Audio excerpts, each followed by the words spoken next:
मदीने वारे साईं फरमायो तो दुनिया में इंसान जो टे संगतूं हूंदियूं आहिनि। हिकिड़ी संगत हूंदी आहे माल ऐं मिल्कियत, पैसो ऐं ॾोकड़, जायदाद ऐं ज़मीनूं ऐं प्रॉपर्टियूं। पहिरीं मिल्कियत, पहिरीं संगत दुनिया में इहा हूंदी आहे। ॿी संगत हूंदी आहे यार दोस्त मिट माइट, अबो अदो अज़ीज़ करीब।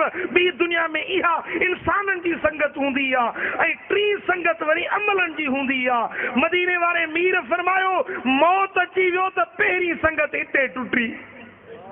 अब हाउ जे मौत आयो न जनाज़ो खटोले ते पियो आहे, पर इन मिल्कियत खां इहो ला दावा थी।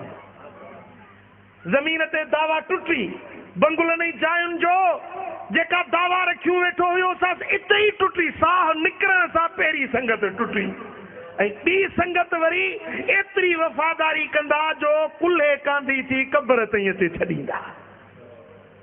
एतिरी वफ़ादारी कंदा क़ब्र ताईं छॾे अंदर मण मिट्टीअ में पूरे। इहा ॿी संगत हिते बि टुटी। बाक़ी रही संगत अमलन वारी।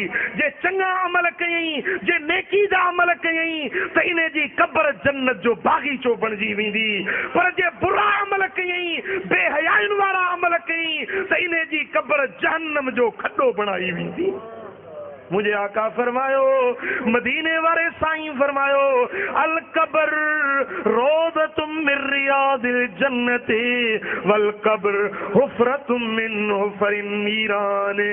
हिकड़नि माण्हुनि जी क़बर जन्नत जे बागीचनि मज़ा हिकिड़ो बागीचो बणाई वेंदी आहे, त ॿियनि माण्हुनि जी क़बर जहन्नम जे खॾनि मज़ा हिकिड़ी खॾ बणाई वेंदी आहे। रब शला असां सभिनी जे क़बर खे जन्नत जो बागीचो बनाए। तो सल्लल्लाहु अलैहि